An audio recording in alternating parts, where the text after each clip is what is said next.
Hello, welcome to News Now on TV360. I am Fidelia Aguncha.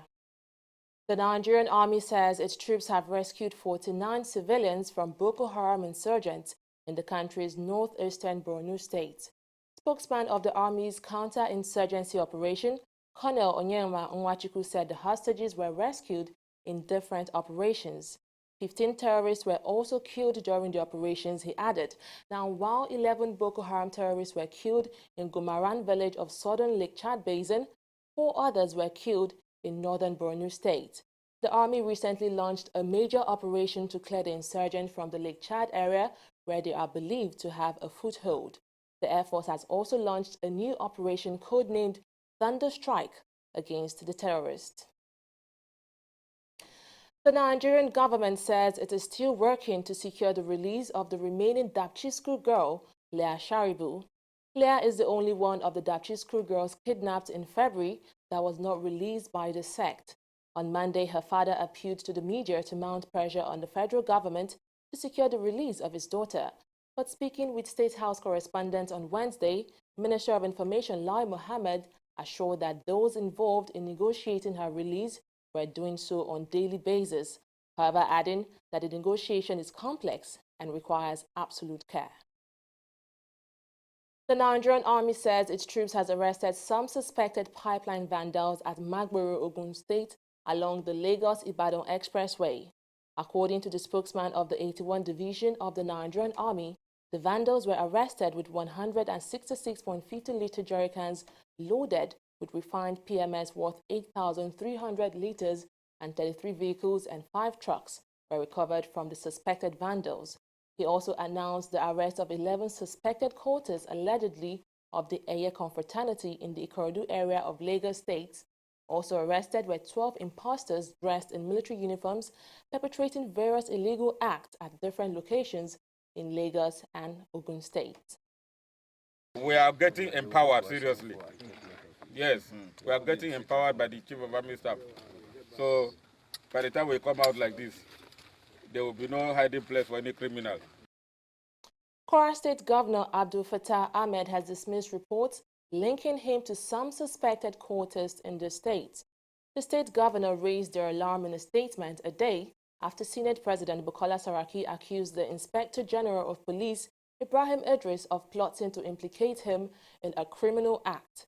Saraki, who is from Kwara State, had alleged that the police IG, Ibrahim Idris, had transferred some criminal suspect from Kwara State to Abuja to implicate him.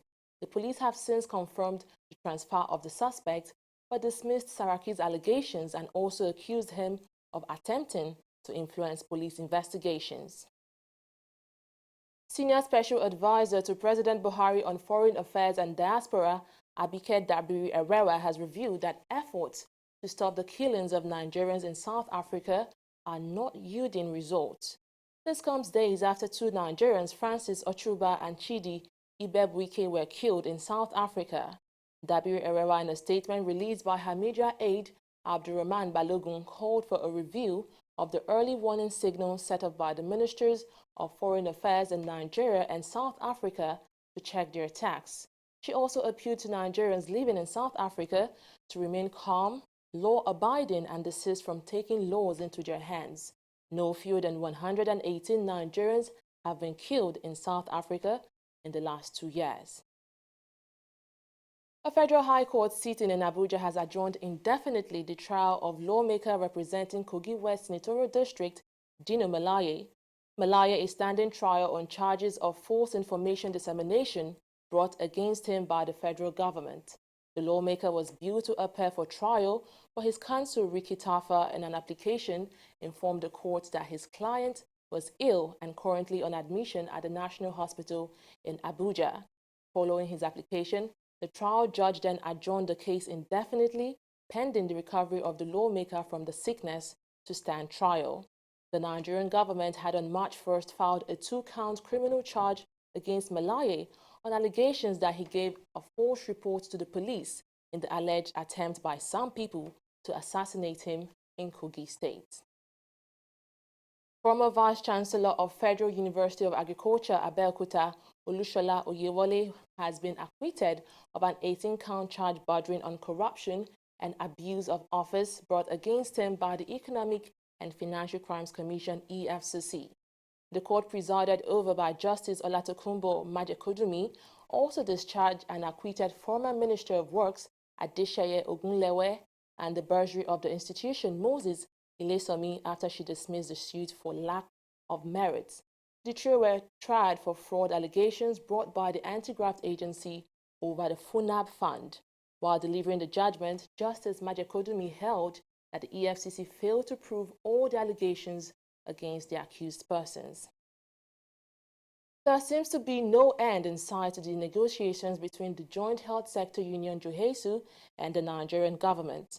JOHESU, which is made up of Medical and Health Worker Unions of Nigeria, National Association of Nigerian Nurses and Midwives, Senior Staff Association of Universities, Teaching Hospitals Research Institute, and Associated Institutions of Nigeria, and Nigeria Unions of Allied Health Professionals and Non-Academic Staff Union of Educational Associated Institutes, has been on strike since April 17, 2018. Some of the union's demands include equal pay with doctors, upward adjustment of CONHES salary scale, arrears of skipping CONHES 10, employment of additional health professionals, implementation of court judgments, and upward review of retirement age from 60 to 65 years.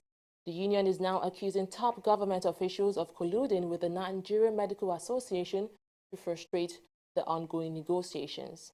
Doctors are greedy, egoistic, and they have high propensity for pecuniary considerations. And I begin to doubt. And that is the reason why I think diagnoses are failing, because when one is too money-minded, all right, his diagnosis cannot be straight. I advised the president, even when he came in, we told him the turbulence in the health system will not subside if he still picks medical doctors as senior and junior minister. Those who manage the health industry in Nigeria are the ones that have created the problem. The whole rivalry and contention you are seeing in the Nigerian health sector space is all created by the attitude and the utterances and the disposition of many physicians. They tend to arrogate to themselves the knowledge of all professions. The Nigerian laws, in their wisdom, have created legislations to regulate each profession. Any time that you see these people on strike, you go to hospitals. Public hospitals are left untouched. People go there, patients, people who have suffered, even victims of accidents and all that. Once you see them, some of them get thrown to the floor. Nobody attends to them. So it's actually cause for serious attention by government, by anybody who is concerned, that these people should be made to go back as fast as possible to work, because it is an ill wind at the end of it, which does not blow anyone any good. 8 weeks after the return to work, non-teaching workers of Nigerian universities have threatened to embark on another strike action. The workers say the failure of government to implement agreements reached by both parties during the strike is the reason for the development. In a statement released on Thursday, the workers urged Nigerians to persuade the federal government to implement their agreement so as to avert the resumption of the suspended strike. The workers, who are members of 3 unions, NASU, SANU, and NAT, suspended their strike on March 15, which is 3 months and 10 days after it began. Nigeria's population has been projected to increase by about 189 million people by 2050. This is according to the UN Department of Economic and Social Affairs, DESA. The UN, in a new report titled 2018 Revision of World Urbanization Prospects, stated that by 2050, the third most populous country in the world will be Nigeria, which is currently ranked 7th. It also projected that around 2.5 billion more people would be living in cities by 2050. Announcing the latest findings, DESA said most of the projected increase in urbanization is expected to be highly concentrated in just a handful of countries. We'll take a short break now and return with news in the world of business. Do stay with us.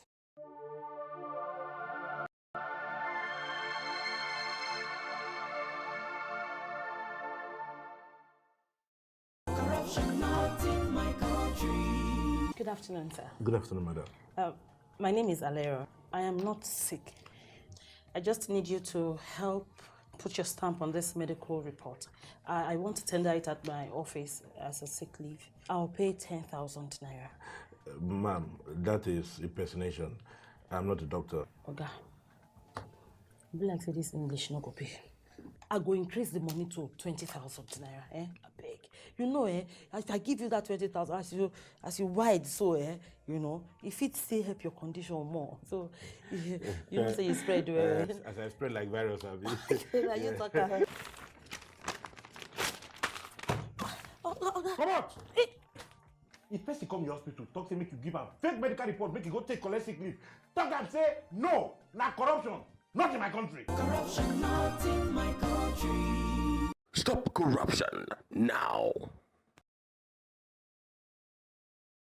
Corruption not in my country.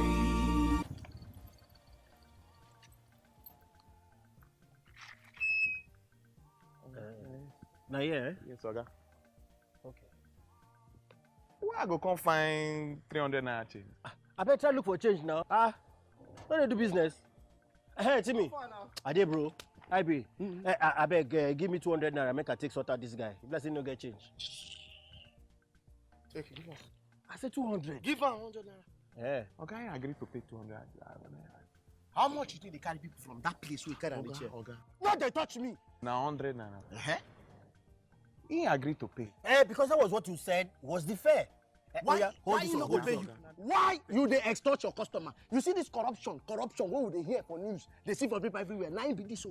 This is corruption, not in our country. Corruption not in my country. Stop corruption now.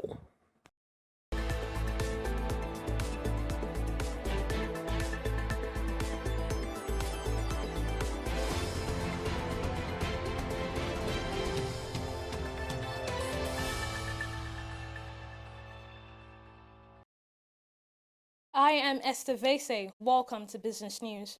Now we begin with the data released by the Central Bank of Nigeria, which shows that the nation's foreign reserves dropped by $72 million between Thursday, May 10 and Monday, May 14.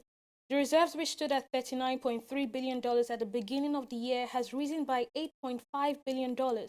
Now in March, Isaac Okorafor, CBN spokesman, had attributed the continued growth to the bank's effort to discourage unnecessary importation, which includes inflow from oil and non-oil exports, and huge inflow through the investors and exporters window of the foreign exchange market, which he said had attracted over $33 billion since April 2017, when it was created.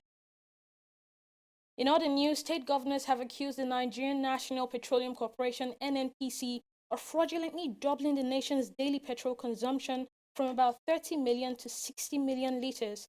The governors made this known on Wednesday after a delegation led by Abdulaziz Yari, chairman of the Nigerian Governors Forum and governor of Zamfara State, met with Vice President Yemi Osinbajo at the presidential villa in Abuja. At the meeting, the governors demanded a thorough probe of all subsidy payments from 2015 to date, while they demanded that all petrol stations less than 10 kilometers to the nation's borders be immediately shut. Now, this followed NNPC's excuse that the sudden hike in petrol consumption is due to illegal export in neighboring countries.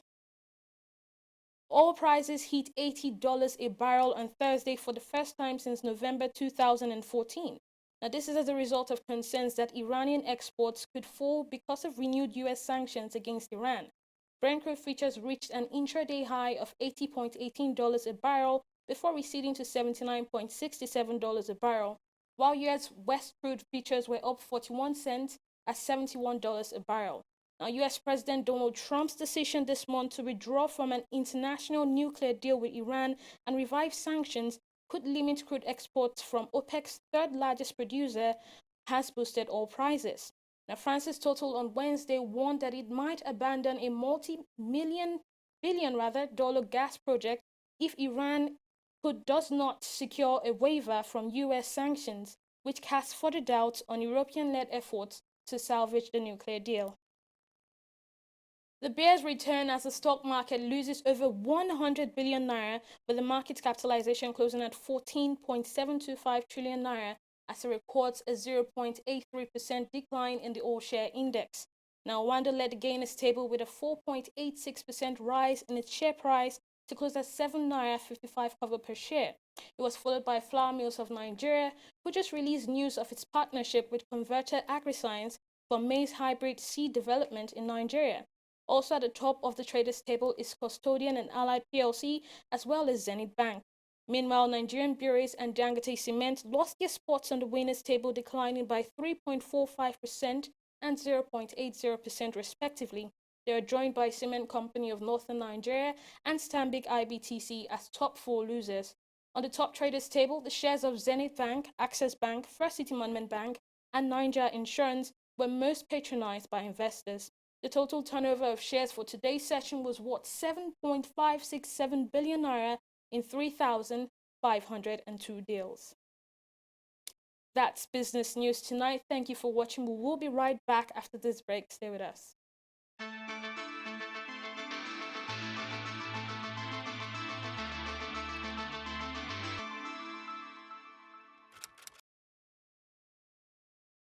Corruption not in my country.